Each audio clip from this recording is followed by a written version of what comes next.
പിൻവാതിലൂടെ pension വാങ്ങാൻ K T. Jaleel ഉന്നത വിദ്യാഭ്യാസ വകുപ്പിന് അയച്ച കത്ത് പുറത്ത്. കോളേജിൽ നിന്ന് രാജിവെച്ച ശേഷമുള്ള കാലയളവിലെ പെൻഷനും നൽകണമെന്നാണ് കത്തിലെ ആവശ്യം.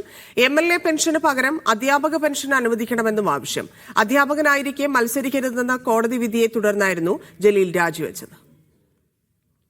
2022 ഫെബ്രുവരിയിൽ ഉന്നത വിദ്യാഭ്യാസ പ്രിൻസിപ്പൽ സെക്രട്ടറിക്ക് അയച്ച കത്താണ് പുറത്തുവന്നത്.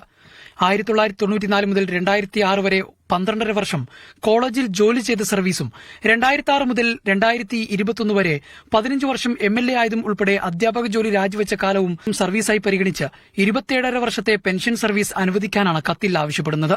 ഹൈക്കോടതി വിധിയുടെ പശ്ചാത്തലത്തിൽ 2021 കെ.ടി. ജലീൽ രാജിവെച്ചത്.